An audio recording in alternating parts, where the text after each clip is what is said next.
join me, Beth. From New York, where you can always get what you want if you're armed and dangerous. A man who can't have enough home fragrance spray. Dave.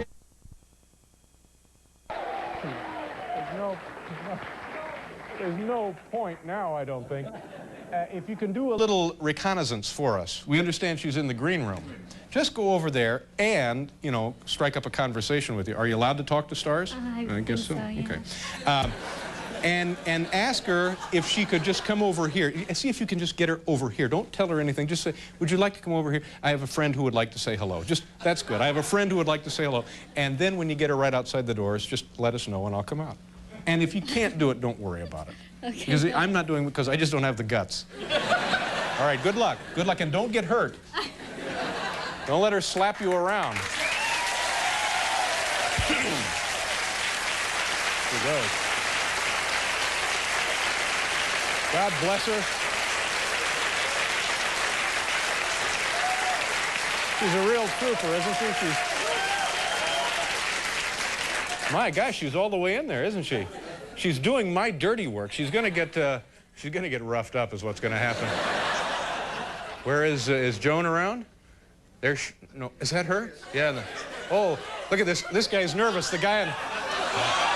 Oh, she's getting tossed. She's getting tossed. Hey, yeah, yeah, okay. Yeah, the Grecian formula didn't work out, and so our poor little. Oh, here she comes. We better. Oh, that's too bad. Come on, where is she now? Oh, come here, quick, hurry. Who was that nasty, mean guy? I almost got killed. Yeah, I know. Well, he was rude. Oh, excuse me. By the way, is this your camera crew here? Well, come over. What happened? Who was that guy? It must have been her manager or something. Or maybe boyfriend, huh? Yeah. He almost killed me. Really? What did he say? He just pushed me right out. He pushed you? Yes.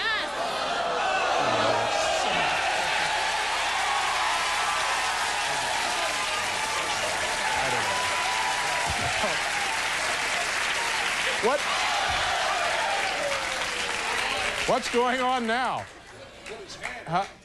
Again, he did that? So that you sensed some hostilities over there. All right, good. All right, okay. So we've broken the ice at least. All right, you stay right there. We may need you. Oh, my gosh. Very exciting all of a sudden. Oh, now what are they doing?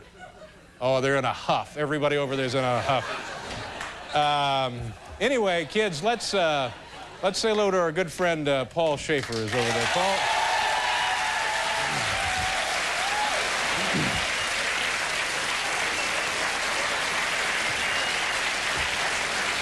Thank you. Hi, Paul. Hi. How are you? I'm marvelous. I must say I appreciate that warm greeting, and it certainly was warm outside today. As Boy, you can was it see. ever. As you can see, the highs for today ranged from 65 in Islip to 80 in White Plains, right over there. Right. And way up to a balmy 82 in Central Park. Yeah. Wow. It's a lovely All in day all, here. it was a day that was bound to give everybody a good dose of spring fever. I know I caught it. Back to you, Dave. Thank you very much, Paul. Paul Schaefer in the weather.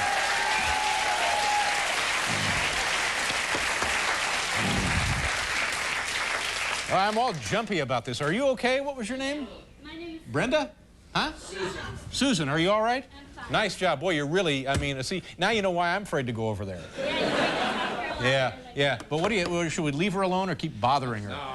I think the audience... Let's let the audience decide. What time is she on the show? She'll be on later, right? 5:52. So we have a little bit of time here, right? Okay, all right. Get her. This is the mood. Is that, where is she now? Oh, there's Mr. Big Shot. Oh, now, oh my God! You know, kids, does that seem uncalled for? Boy, oh boy, oh boy. If she was half the woman she's supposed to be, she'd come right out here into this studio and we'd fight.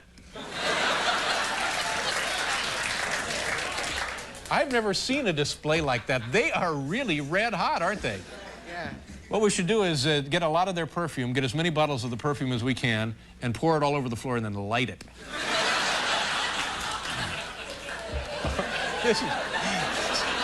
Yes, sir. This guy says, don't mess with me.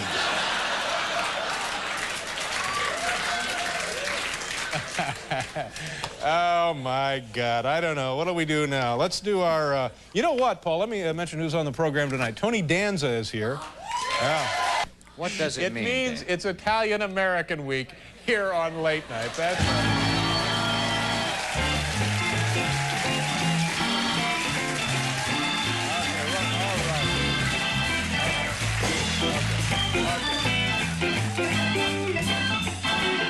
Okay, roll the disclaimer, will you, Hal?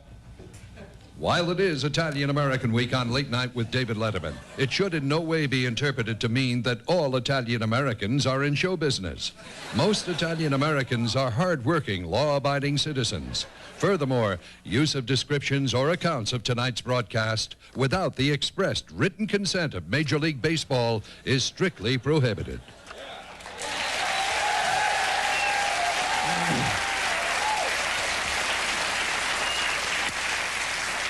Look, we had, for Joan Collins, we had peanut brittle, and we had a carton of smokes for her. What are you saying? What are you saying? You were going to bring those over and present them to her as gifts? Yeah, we were trying to woo her back into her confidence because we'd love to have her on the show. But I think all that's changed again. Let's do our top 10 list.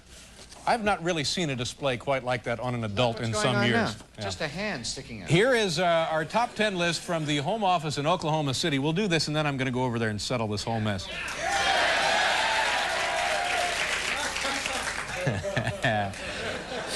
I can't breathe! I can't breathe!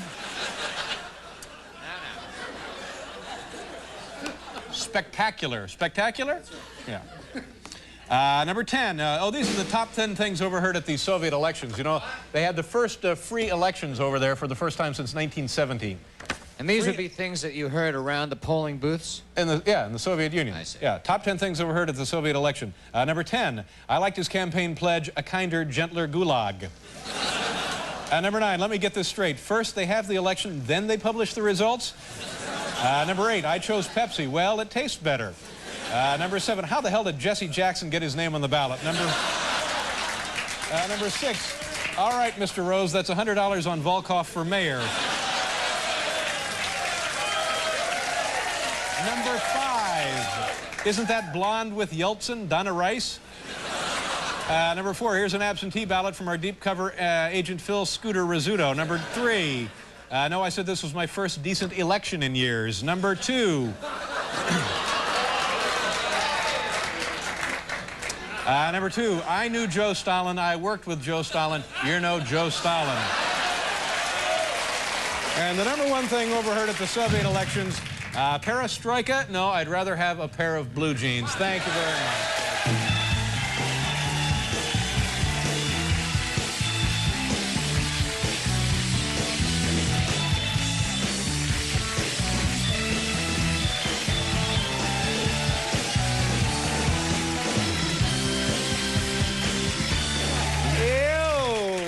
Okay, we got to do a commercial. We'll be right back.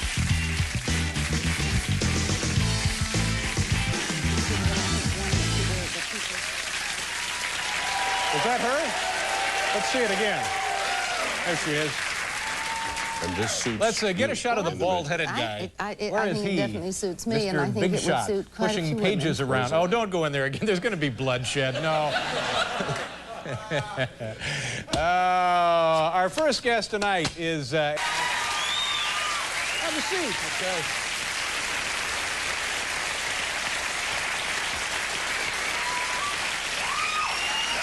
How you doing? I'm doing great. Nice to see you. I'm doing great. I don't know. Are you going to let this thing go on next door? No, you know, the only thing that disturbs me about it is I don't care whether Joan wants to come visit with us or not. But this guy, I know, you know who he Mr. is. Bullethead, I don't care who I know he he is. is. We send this charming little young woman over I know. there. And he See, beat her. He almost beat her up I and know. stuff. That's my fault. I we should could have all gone go over over there. there. We could all go. You know, and being that it is Italian American Week, I will lead the way. I'll tell you, I'm afraid though. I have to tell you. But you know the woman, right? I do know. Yeah. You know. Well, we have no argument with her, and I guess the whole thing was my fault. But that the guy is. She would love to do. You mean she just refused? No. Doesn't want to come on. Why? What is? I don't know why. I don't know why, but.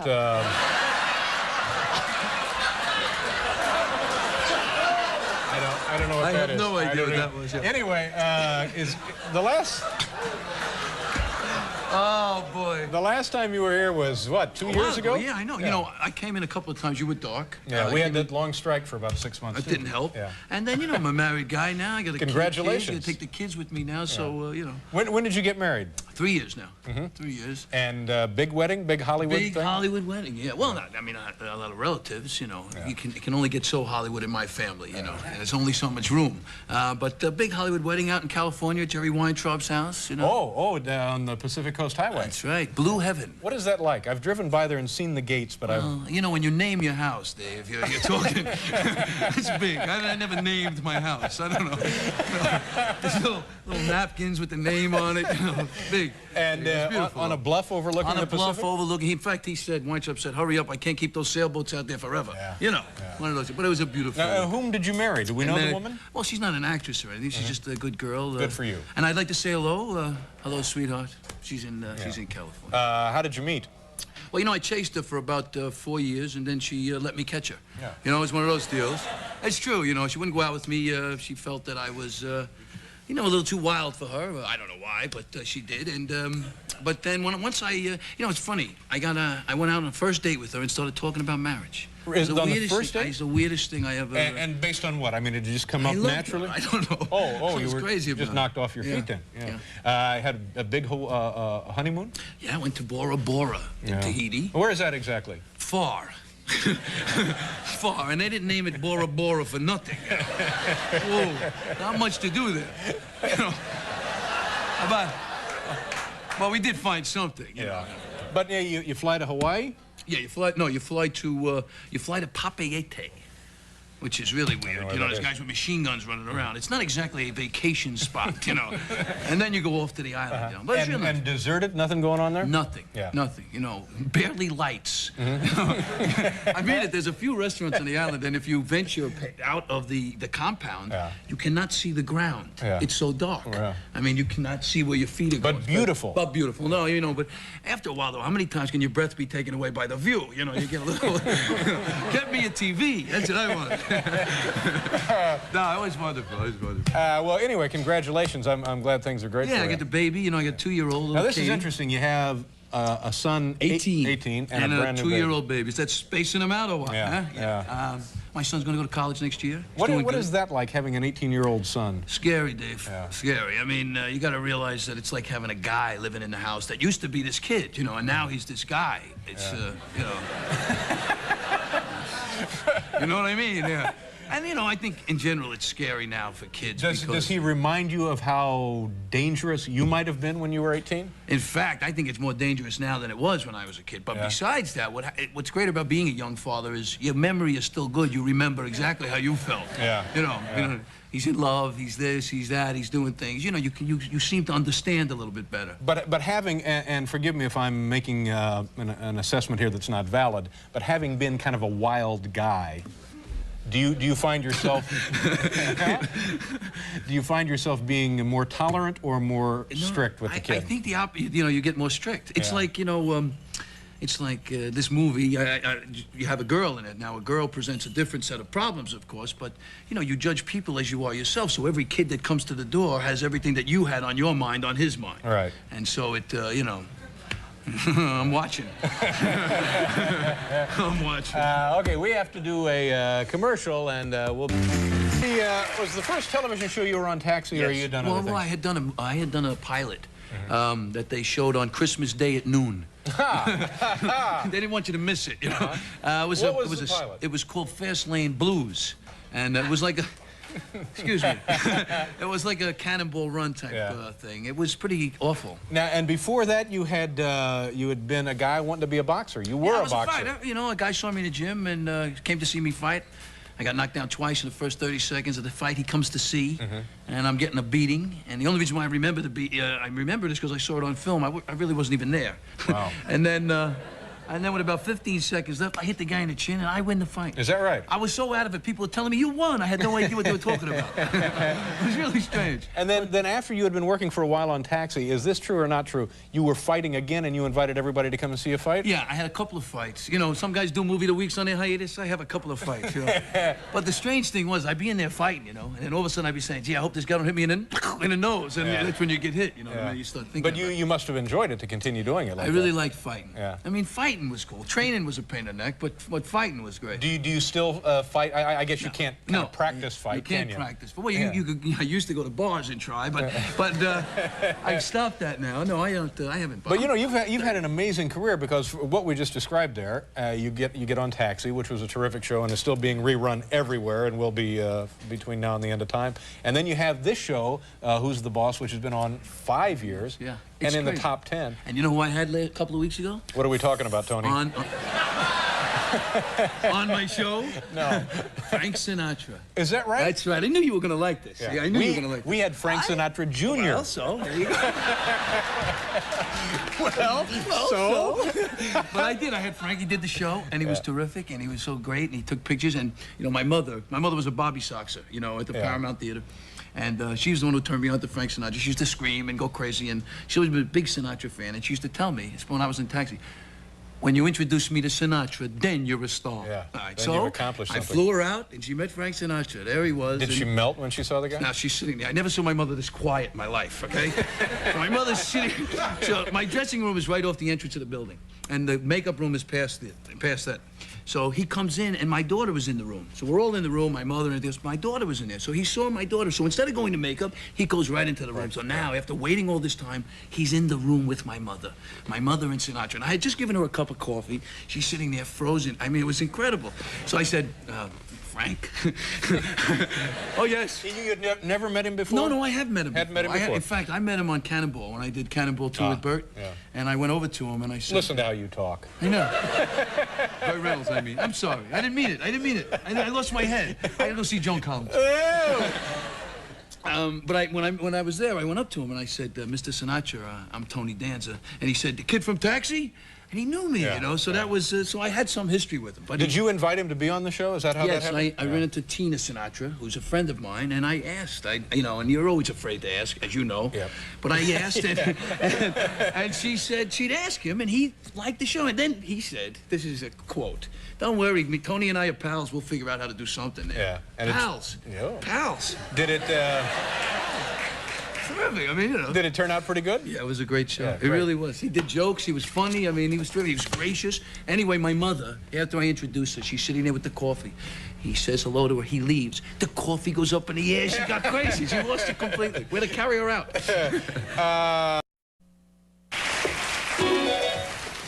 What are you doing? Hey, turn it off. Excuse me, Paul? You know, Paul, if I didn't have this bad neck, I'd have been over there like that. That's, you know, tomorrow night is the big Academy Awards presentation, and we thought we would preview some of the favorites for you tonight. This is a little Oscar-nominated motion picture preview for you, the Academy Awards. Let's take a look at this first one. Is there anything else we have to do with this? The lights are down. Okay. Everybody's so... Wait a minute, hold it. Okay, we're going to look at some clips now. These are Academy Award nominated motion pictures. I don't understand it. Maybe you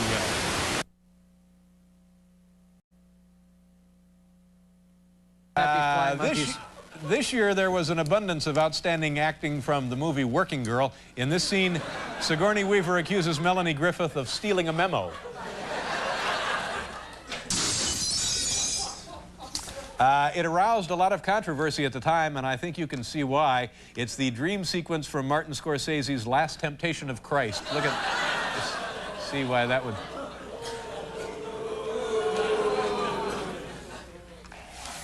Yeah, we can edit that right out.